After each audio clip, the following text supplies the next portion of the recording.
Hello everyone, I'm back. It's been quite a newsy day. I often criticize Western media outlets by highlighting their brazen biases and glaring shortcomings.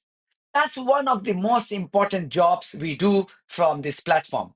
But I have also championed good reporters in the past when they have shown bravery in discharging their duties. One such reporter has been Alistair Bunkall from Sky News. Despite some questionable steps taken by Sky News bosses in support of Israel during the Gaza conflict, Alistair has not shied away from telling the truth during this conflict. Not too long ago, when Donald Trump announced his dangerous plan to ethnically cleanse Gaza, Alistair was perhaps the only reporter in the Western media to use the phrase ethnic cleansing to describe the US president's announcement. Practically, how could it happen? I mean, how do you forcibly displace 2 million Gazans without it becoming a breach of international law, without it being ethnic cleansing? Now, this Sky News reporter has done it again. You have to watch his latest reporting exposing Israeli war crimes and the lies peddled by its armed forces on the gruesome mass murder of 15 paramedics in Gaza recently. Remember how the discovery of these 15 bodies has shocked the collective conscience of the global fraternity? Western media outlets, including the BBC's Yolande Nell, had adopted a cautious approach by using terms such as allegations and apparent war crimes. Yeah, so we've got the UN calling for a full investigation to exactly what happened back on the 23rd of March. That's where these 15 people were killed in Rafah, in the very south of Gaza. And really, this is continuing to generate so much controversy. You have, on the one hand, these allegations that Israel has committed an apparent war crime, a clear breach of international humanitarian law. But the Israeli military, in its latest statement, has been stressing that these were vehicles that it says were acting suspiciously and appeared to pose a direct threat to Israeli forces who were operating in the area. Now, the UN agency, OCHA, the humanitarian agency, was very much involved in retrieving most of the bodies of these individuals on Sunday. It has said that there were 5 ambulances, a fire truck and a UN vehicle as well that came under fire by Israel over the course of several hours. They had responded to calls about casualties, they say, that came through in the middle of the night. And then afterwards, the bodies of those who were killed were gathered together. They were buried in a mass grave in the sand. The Israeli military has said that these were vehicles that were acting suspiciously. They were advancing without using emergency signals, without lights on. And it's saying that there was a Hamas operative who was killed and 8 other members of Hamas and Islamic Jihad who it hasn't named. And so you can see that this is a story that, is continuing to run and run. That's BBC and Yolande Nell for you. But watch how Alistair has reported the same story today when a new video has emerged exposing Israeli lies. The new video conclusively proves that Israeli terrorists committed war crimes and cold-blooded murder. Also, pay attention to minute details on one of the paramedics saying the Shahada during his last moments. Now, such attention to detail with sensitivity from a reporter who is not even an Arab or a Muslim says a lot about his commitment to his profession. I can't show the full video here, but you can watch it on our Telegram channel, details on the screen.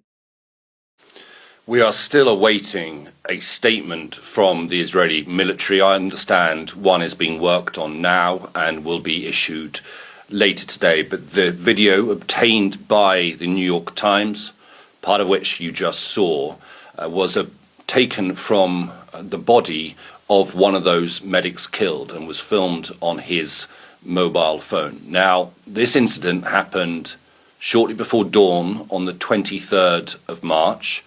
A convoy of Palestinian Red Crescent ambulances and one fire truck was travelling on a road just north of the town of Rafah, which is in the south of the Gaza Strip, and they were going to look for colleagues of theirs that had gone missing.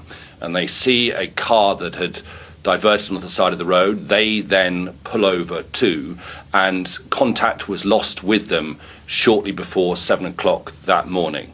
It was 5 days before their bodies could be recovered, and they were found buried under the sand in a mass grave. Now, the Israeli military initially said in a very confident statement that they did not, in their words, randomly attack these vehicles, and they blamed the vehicles for not having coordinated their movements with the IDF, saying that it was an operational zone.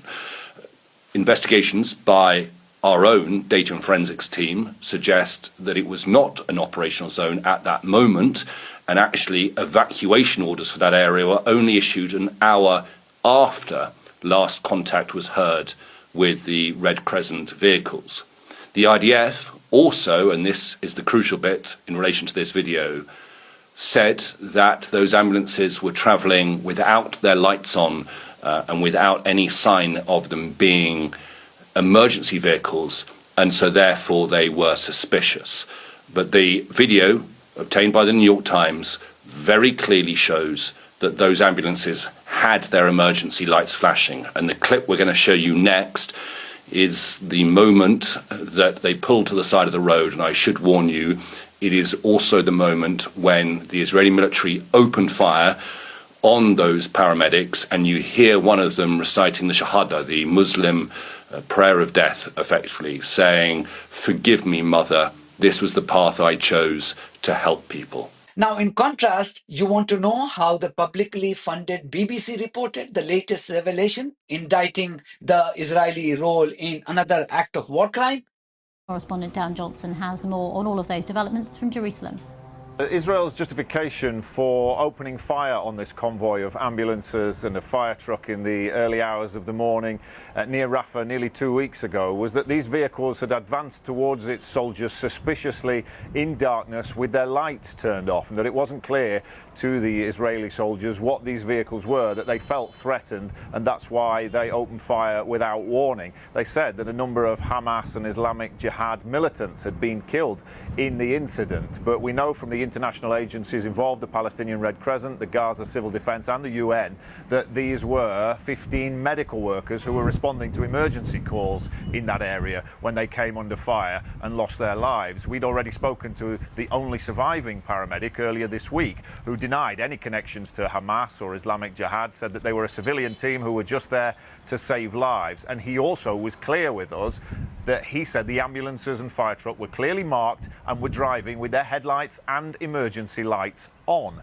That is against what Israel's account of this incident initially was. Well, there's a video that's been published by the New York Times overnight, mobile phone footage that is claimed to have been filmed by one of those Palestinian Red Crescent paramedics, which shows those ambulances and a fire truck with their headlights and their emergency lights flashing as they pull up near to that incident. And then you can hear the shooting start, and whoever is filming that video says his prayers as the shooting continues over several minutes. Israel had already said after that surviving paramedic gave his testimony that it would investigate this incident. There is growing pressure for a full explanation of the circumstances of this, why its soldiers opened fire on vehicles that should have been clearly, obviously, medical emergency workers who should have had protection operating in a conflict zone.